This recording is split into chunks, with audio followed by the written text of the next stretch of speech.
Gunsmoke, brought to you by Chesterfield, America's most popular two-way cigarette. What a pair. Chesterfield King Size at the new low price. Chesterfield Regular.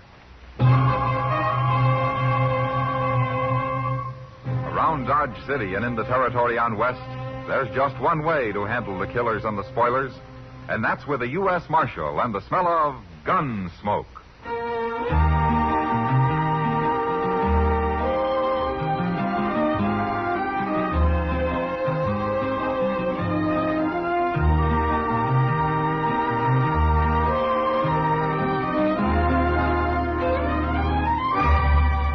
Gunsmoke, starring William Conrad, the transcribed story of the violence that moved west with young America, and the story of a man who moved with it. I'm that man, Matt Dillon, United States Marshal. The first man they look for and the last they want to meet. It's a chancy job, and it makes a man watchful and a little lonely.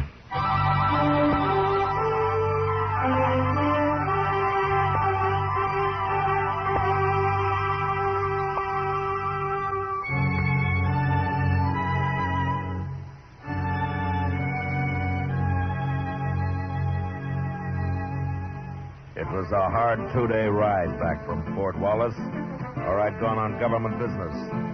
And I was pretty saddle-weary when I reached Dodge late the second night. So I went straight to bed without seeing anybody. I'd been gone a couple of weeks, but I'd wired Chester a few days before when to expect me back. And he wasn't surprised when I walked into the office next morning. I figured you'd rode in last night sometime, Mr. Dillon, but I didn't want to bother you. Oh, bother me? Why? Was there trouble last night, Chester? Well, no, sir, but everybody was sort of expecting you. Oh. Where was you yesterday, anyway? I mean, where'd you ride from? Pawnee Creek. I camped at Rocky Bend up there. Oh, Rocky Bend's a good camp. I remember it. Oh, I meant to tell you, Mr. Dillon, they hung up a new sign at the Texas Trail across the street there. Come on over here at the window and you can see it. Well, I'll look later, Chester. I'd like to go through my mail now. Yes, sir. Well, now who's that? What? About 4 men just pulled up in a wagon right out in front there. They're getting down. Hey, they're heading this way. I don't believe I know any of them. Well, let them in anyway, huh, Chester? Oh, yes, sir. Come in, gentlemen, come in. Where's Marshal Dillon? He's just sitting right there at his desk, mister. Marshal? I'm Red Samples. Hello? These other men here work for me, except him. Huggins, come up here. This is Jim Huggins, Marshal. Huggins? Hello, Marshal. There's another man laying in the back of the wagon out there, Marshal. He's been shot. Did you say shot? That's what I said. Oh, well, then I better run upstairs and get Doc Adams. I'll be back, Mr. Dillon. Doc Adams ain't going to do him any good. No? That man's dead, Marshal. He's been dead since yesterday morning. Who is he? Lou Price. Lou Price? That's right. Same man you ran out of town about a month ago. You were pretty mad at him, the way I heard it. Yeah, I was. He tried to put a knife into me. Nobody saw him try. Now, how do you know that? He told me. Lou Price was a sort of partner of mine, Marshal. Oh? Buying up cattle, Marshal, all over Kansas. Buying lots of them. Gonna have me a big ranch when I'm through, up on Pawnee Creek. Well, that's fine. You were camped on Pawnee Creek night before last, weren't you, Marshal? Yeah, I was. At Rocky Bend. That's right. Hear that, men? The only reason I asked Marshal was that Jim Huggins happened to see you there. Oh, is that so? I don't remember seeing him. Doesn't matter. As long as he saw you. Tell him, Huggins. It was him, all right. That's where Lou Price was shot, Marshal, at Rocky Bend.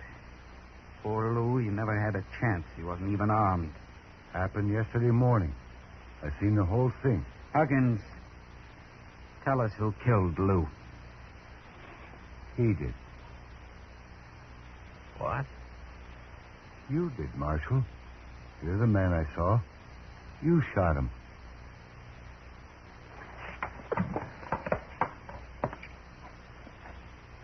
what's your game, Samples? I've got no game. My partner was murdered. You had a grudge against him. You just admitted before witnesses you were at Rocky Bend. Jim Huggins has identified you as the man he saw kill Lou. Good enough evidence for any court of law. You'll hang for it, Marshal. You got it all figured, haven't you? We're going down right now and swear it out legal on paper. And I'm going to send it to the governor. Don't you try to get away, Marshal. We'll run you down, sure. Yeah, I expect you would, Samples. Your men look like professional gunmen. Except for Huggins there. I never saw Huggins till he run into us yesterday. I don't bear you no grudge, Marshal. I'm only trying to do what's right. Sure. Sure you are. All right, let's get going, men. The sooner I get this to the governor, the sooner we'll see justice done. Remember what I said, Marshal. Don't you try to run.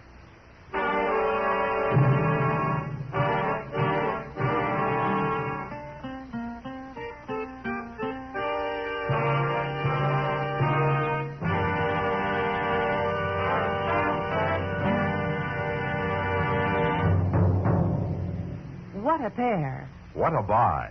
They're talking about king-size Chesterfield at the new low price. And Chesterfield Regular. They're the quality twins. Either way you like them, you get the same highest quality, the same low nicotine, the same wonderful taste and mildness, a refreshing smoke every time. Yes, the Chesterfield you smoke today is the best cigarette ever made. And it's America's most popular two-way cigarette. So buy a carton today. King-size Chesterfield at the new low price. Or Chesterfield Regular. What a pair they are. They satisfy millions. They're best for you.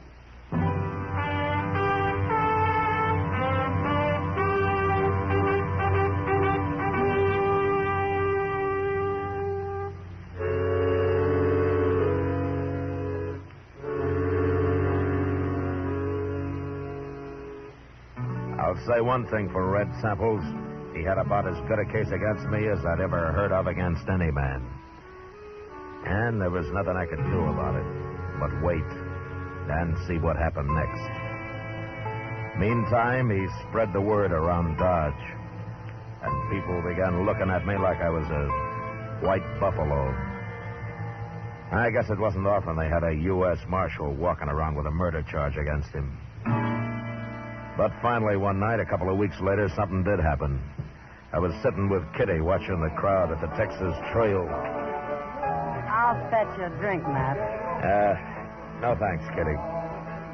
You're expecting trouble of some kind, aren't you? Seems to me I got enough trouble already. I know. Matt, I hate to say it, but I think half the people in Dodge believe you're guilty. Yeah, sure. And the other half just doesn't care one way or the other. Well, I don't think you are. Don't you? Of course I don't. And why don't we talk about something else?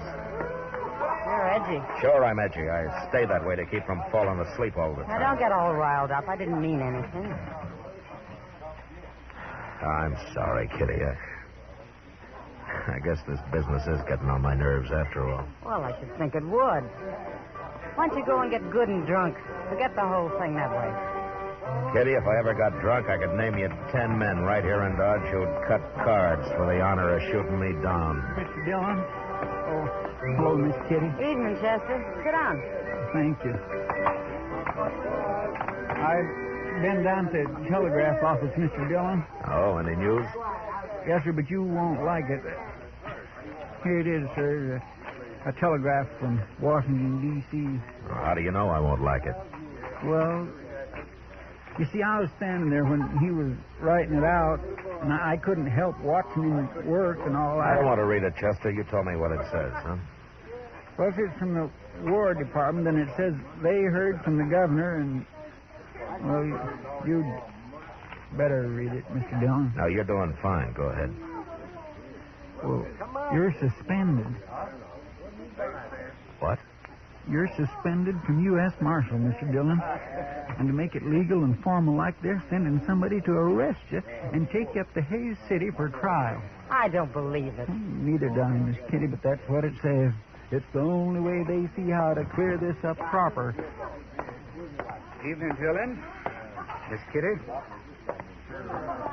Oh, I see Chester beat me back for the news. What? How'd you know about this, Samples? I'm just as interested in this business as you are, Chester, so I sort of talked the clerk into giving me a copy of that telegram after you'd left. Well, you got no doubt on It's right to go okay, snooping Chester. It doesn't matter. Dillon, Dodge is going to breathe a lot easier now that you're suspended. You won't be around as marshal. I'm still around, Samples. But you're not marshal anymore. You won't be around for long, anyway. Tell me something, Samples. Sure. With me out of office, are you going to be breathing easier, too? I'll tell you, Dillon. There are 2 reasons I'll be glad to see you hang. One is for murdering my partner. And the other? Well, I always heard you were too strict here, and I like to do a little gambling now and then. Oh? In fact, I'm thinking of running a few tables myself. I see. It's more fun without some hard-nosed lawman looking over your shoulder all the time. You understand? Yeah, I understand. Well, I'll see you at the trial.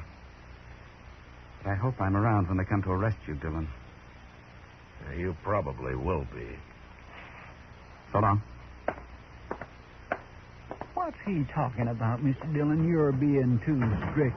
Why, there's plenty of gambling going on in Dodge right now. Not his kind of gambling, Chester. What do you mean? Well, he told me he's buying up cattle and getting himself a big ranch. But he's probably going to finance it from his gambling. And that takes a lot of money. Sure, steady money. Oh. And I've always run crooked gamblers out of Dodge. Matt, what are you going to do? I don't know, Kitty. I'd sure like to have a talk with that witness of theirs, Jim Huggins. Well, why don't you? But I can't find him. I got him hid out someplace. Matt, is there something I can do? No, nothing, Kitty. Thanks anyway.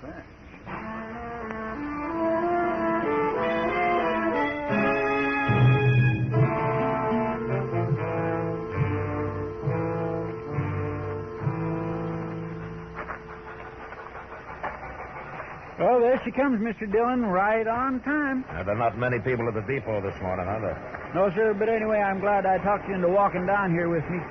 There is just nothing pleasures me more than watching a train come in. At least it doesn't cost anything. My, I'd like to drive one of them. Wouldn't you, Mr. Dillon? No, they're too noisy for me, Chester. Hello, Marshal. Hello, Count. Maybe if I talked to the Santa Fe people, they'd let me try it sometime, you think? Hey, wait a minute. What? Over there, just getting off. The man with the long hair. Well, I'll be... It's Wild Bill Hickok. It sure is. Hey, Bill. Hey, Bill. Hello, Matt. How are you, Bill? How are you, Chester? Fine, Mr. Hickok, just fine. Hey, that's quite a surprise. Why didn't you let me know you were coming? I didn't know myself till just before I left Abilene. Huh? Well, how is Abilene these days? Well, I'm still sheriff there. Guess I will be till somebody gets around to shooting me. Oh, nobody's going to shoot you, Mr. Hickok. They keep trying, Chester. They keep missing, too, don't they, Bill? Well, so far. Maybe that's just because nobody's tried to shoot me in the back yet. Yeah, you've always worried about that, haven't you? I'll tell you something, Matt. What? I don't think I'd mind so much if I was to be shot by a man like you. By me? They might take it in mind to try it. I never could tell which way he was going to jump next. Like right now. Wait a minute. Yeah? You came here to arrest me, didn't you? That's what I come for. Yeah, sure. I might have known they wouldn't send a tin horn. Guess they figured you might not take easy, Matt. I tried to tell them they could lose a good lawman this way. We're a pretty fair match, you and me.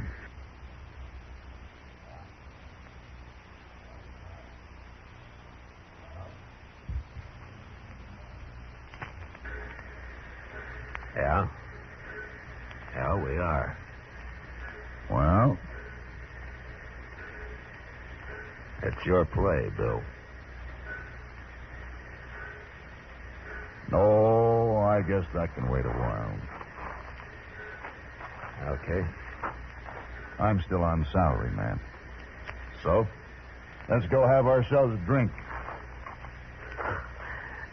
Good. You too, Chester? Thank you. I'd be right proud to, Miss Hickok. I figure if I get a couple of drinks in you, Matt, I might worm your side of this business out of you. Why, Bill? Don't you believe their side? Well, I've seen you pretty mean and ornery, but even if I was to watch you judged and hung for it, I still wouldn't believe Matt Dillon killed an unarmed man. Thanks, Bill. Yeah, that girl headed this way. Ain't that Kitty? Yes, sir, it sure is. Matt, I've been looking everywhere for you. Well, it's Bill Hickok. Hello, Kitty. How are you? Oh, I'm fine. What are you doing in Dodge? Well, I sort of come on business. You said you were looking for me, Kitty? Matt, I know where he is.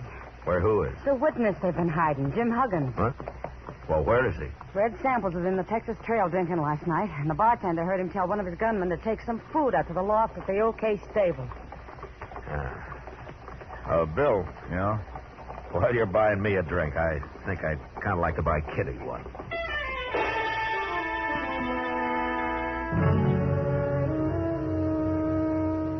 Later on, back at my office, I explained the situation to Bill Hickok, and we talked it over. And then we sat around the rest of the day talking about old times and people and horses and guns. And along about evening, we went up and laid out our plan to Doc Adams. As soon as it got dark, we went over to the OK stable and took Jim Huggins out of the loft and got him across the street and up to Doc's office before he was real sure what was happening. Put him on the couch there, gentlemen. We want him to be comfortable. What are you doing with me? Move, Huggins. Do what Doc says. That's it, just over here. Yeah, that's fine, Huggins. Now then, you just relax. When's Chester going to get here? He'll be along, Bill. Bill, huh? Who are you? I never seen you before. Mister, you're going to see me double before the night's out. What? Hey, never mind, Huggins. You'll find out. Now then, now you tell me. Have you ever had any heart trouble? Heart trouble? Yes, you ever have dizzy spells, faint, and have to lie down suddenly, or anything like that? Well, a horse kicked me in the head once. Made me awful dizzy. Well, I'm asking about your heart, not your brains. I don't want anybody to die here. And business is bad enough as it is. What are you going to do with me?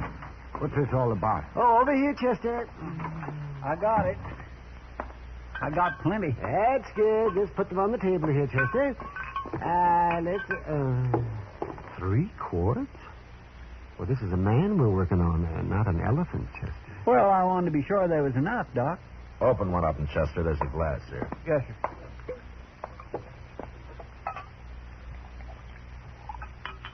Here you are, Mr. Dillon. Yeah. What is that? What are you doing? It's nothing but good whiskey, Huggins.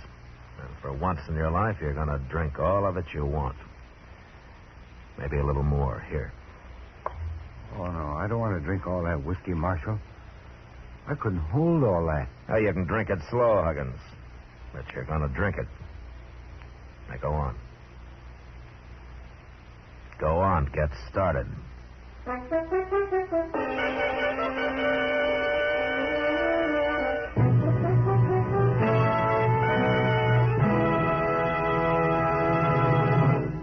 We will return for the last act of Gunsmoke in just a moment. They've got the taste and they've got mildest, millions all agree. They're low in nicotine and they're the highest quality. 30 years research went into this great cigarette.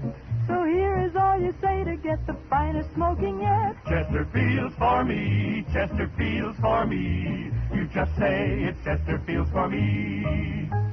Remember, friends, Chesterfield is tested and approved by 30 years of scientific tobacco research. For the taste and mildness you want, Next time, say Chesterfields for me. Buy a carton of king-size Chesterfield at the new low price, or Chesterfield regular. What a pair they are. They're best for you.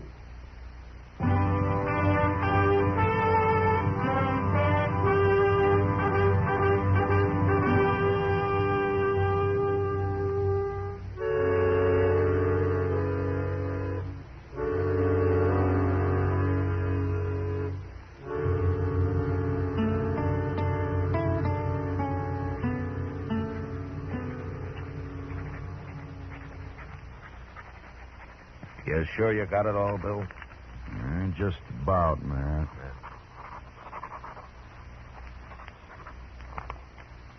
There she is. Want to read it over? No, you heard everything I did. Well, gentlemen, your friend Huggins has got one of the biggest hangovers coming up any man will have to endure. Is he still out, Doc? Yes, it won't hurt him any, though. I sent Chester out for some coffee. Well, I could use a little coffee myself, Doc. There'll be enough. Oh, say, wasn't it something how that Huggins talked once he got started? I told you, you get enough whiskey in the man and he'd start bragging. Well, you were sure right, Doc. He's not going to feel so big and smart when he wakes up. I don't know. The man was awful drunk. He may not even remember what he said. He'll remember when we tell him we even know where he hid the money Red Sample was paid him. That's Samples. Imagine him shooting his own partner. Well, he's smart, Doc. You shoot your partner, you get his half, don't you? That's a fine way for a lawman to be talking. You mean an ex-lawman, don't you? You know, Bill, I'm just starting to get mad about all this. Come on, let's get going. Now, Matt, you calm down a spell. We got to get Huggins to sign all I got wrote down here first. Doc, how long will it be before he'll know what he's doing? Oh, maybe 5, 6 hours. Look, Bill, you do what you like, but I'm going after Samples before he finds out his witness is missing. It don't seem quite legal till we get Huggins' signature. Maybe not, but my arresting Samples isn't going to be quite legal anyway. I'll arrest him. No, you won't, Bill. He's mine. All right, Matt. But I'm coming along. Okay. But you stay out of it. Matt, once you get your tail up and your stinger out, you're the hardest man to stop I ever saw.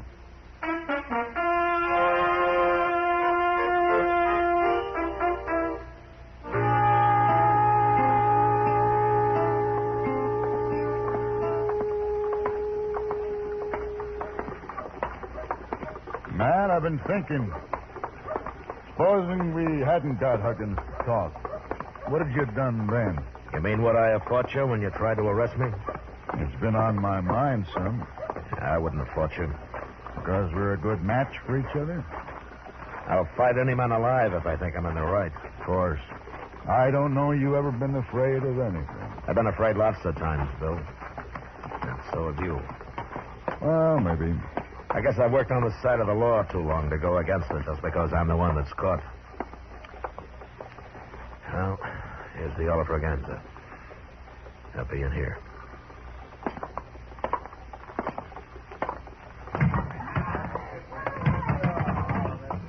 Which one's Samples, man? The end of the bar, the one in the middle. The other two are his gunmen. Come on.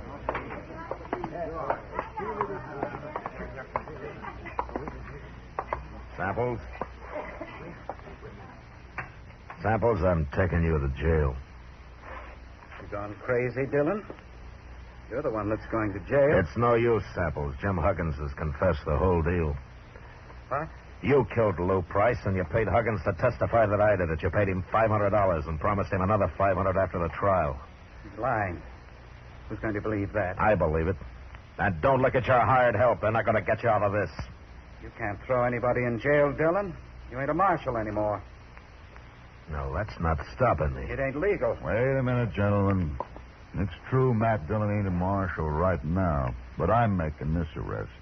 And I'm deputizing him to help me. Who are you? Sheriff, up at Abilene. Samples, I want them two hound dogs of yours to move a little to one side where I can keep an eye on them easier. Forgetting it's 3 against 2. That's fair enough odds for us. Start shooting. No, Bill. There's no need for killing. I want these men alive. You ain't taking me alive, Dillon.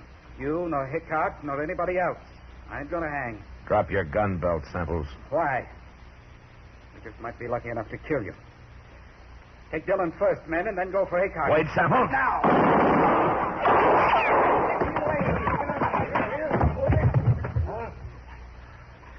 All right. What about you two?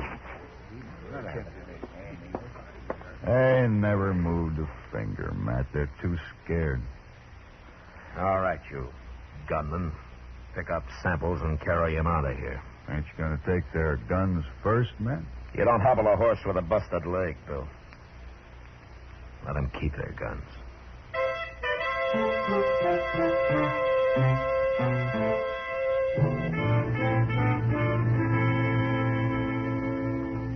Later, Hickok and I decided to run Jim Huggins and Samples' two gunmen out of town.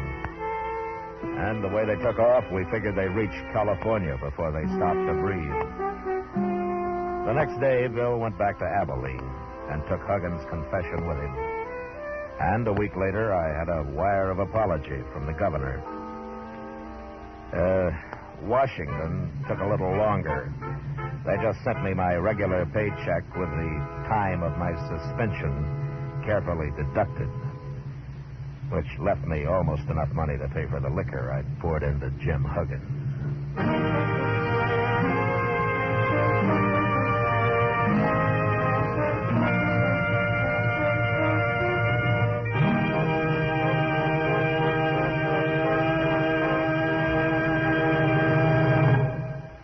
Here is our star, William Conrad. I'd just like to repeat what George Fenneman told you earlier. The Chesterfield you smoke today is the best cigarette ever made. I hope you'll try them. Regular or king size, I'm sure you'll find Chesterfield is best for you.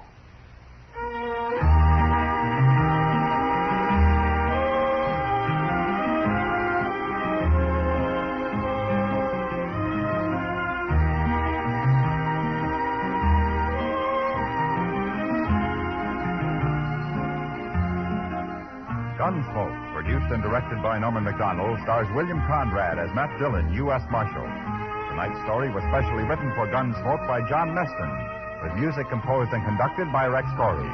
Featured in the cast were John Daner, Vic Perrin, and James Nusser. Parley Baer as Chester, Howard McNear as Doc, and Georgia Ellis as Kitty. Join us again next week as Matt Dillon, U.S. Marshal, fights to bring law and order out of the wild violence of the West in Gunsmoke.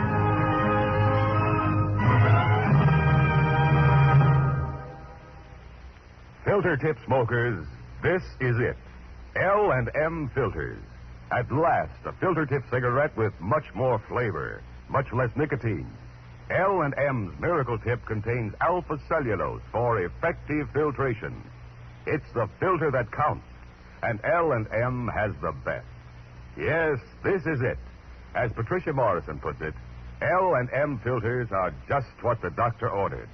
Buy L&M Filters. The light and mild smoke.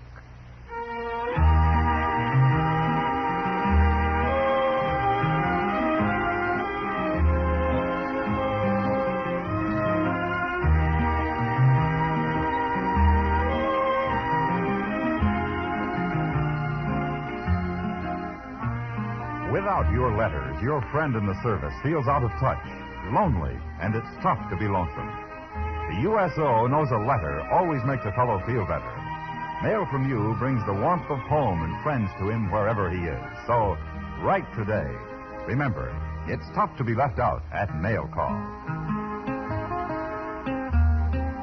Next week at the same time, Chesterfield will bring you another transcribed story of the Western frontier on Gunsmoke. This is the CBS Radio Network.